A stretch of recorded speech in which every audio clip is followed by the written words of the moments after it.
Avian flu, we know, is devastating bird populations in the United States. And now the upcoming spring migration means flocks down south are going to be heading north to Canada. That is raising concerns about the spread of the virus here, which so far has been under control. Joining us this morning with more is CTV science and technology specialist Dan Riskin. Good to have you in studio. Good to be here. Okay, in the U.S., we know that there are nearly 170 million poultry that have been affected by bird flu. 170 million. Almost 13,000 wild birds, about 1,000 dairy herds, and 70 cases in humans. So that's the situation as we know it today south of the border. What's the latest on the spread of the virus here in Canada? So here we know that it's in wild birds. We know we've seen birds that have died as a result of it. We know that it's gotten into poultry at farms here in Canada. So far, it is not in dairy in Canada. We're monitoring the milk to see if it shows up. It has not. And so far among people, there has been one case, a teen in British Columbia. She went to hospital. She was there for a couple months. Very serious case. The thing about this flu is it doesn't just affect birds. Yes. It can get into people. And when it does, the mortality rate can be up to 50%. Okay. It's estimated up to 3 billion birds migrate from south to north each spring.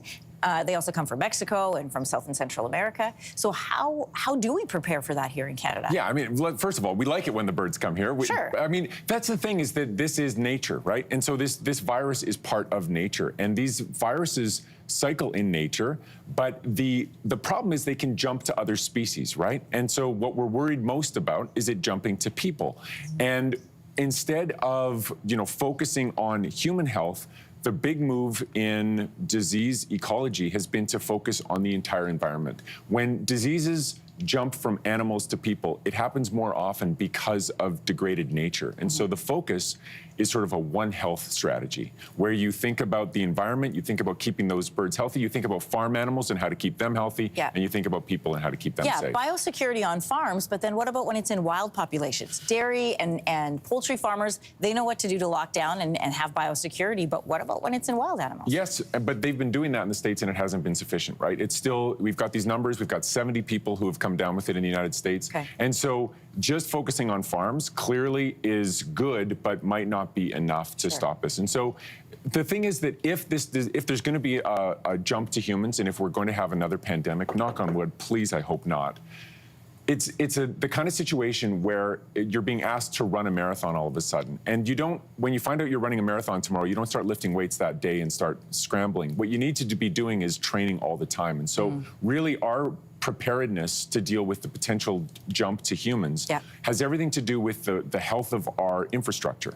It has everything to do with support for public health workers, for making sure that that they have the room and the funding to do the things they need to do, to make sure that people have access to good information from the media. And so having a robust sort of infrastructure is really what matters. Okay, well, let's talk about the threats to that robust infrastructure. In the past, we know American and Canadian officials have worked together to monitor these infections, openly shared information back and forth so people can secure populations. But the funding is being cut for the National Institutes of Health, while U.S. President Donald Trump is pulling out of the World Health Organization. And a reminder to people that matters, because that deals with communications, funding, and research. What is and isn't being reported to us from America as of today? So it's not clear what information isn't making its way through. And the World Health Organization is also sort of sounding the alarm and saying, like, we don't know, how much information we're missing that should be coming from the U.S. right now. Because it's just dried up. It's not just that they cut 10%. It's more like they're going through a trauma right now where a whole bunch of people got fired from the wrong positions, and they're trying to figure out what to do about it. People are trying to be hired back, but not everybody's coming back, and those who are coming back, some of them can't use their laptops yet, and so they're scrambling. The best analogy I can think of is that, if you told me I need to lose 10 pounds, fine. You're fine. That's very nice of you. But if you told me I have to lose 10 pounds, the way to do it is not to cut off my hands and take off 10 minutes of flesh and then tell me to deal with that. If I've lost my hands, I'm going to need more resources because I'm not able to do the things I was doing before. And that's kind of what's happened down in the South. And we need, they're going to have to sort their way through that.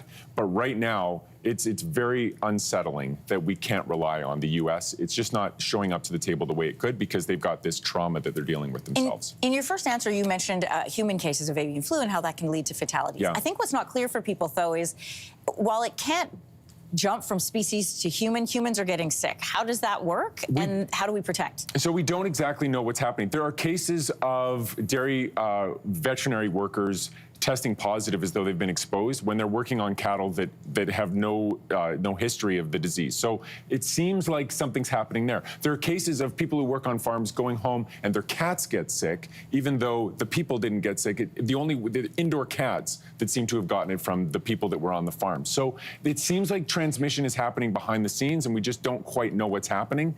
But the most alarming sort of finding is from a science study that came out just about 6 months ago that shows that the strain that is in cows is one mutation, one amino acid change from being completely adapted to humans. And so we have this disease that doesn't really get into humans, and when it does, it doesn't spread among humans, but all it takes is a little bit of evolution, and it could change the game completely. And as I said, a 50% mortality rate on this H5N1. So right now, things are good, but we can see very easily how they could become bad, and that's when we need all that infrastructure to be in place. And so that's why it's so important to make sure we're supporting our public health workers, putting trust in scientists, giving them the room and listening to them.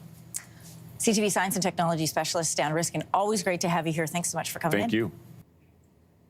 If you like that video, make sure to subscribe to the Your Morning YouTube feed, where you can find all kinds of new content posted every weekday morning.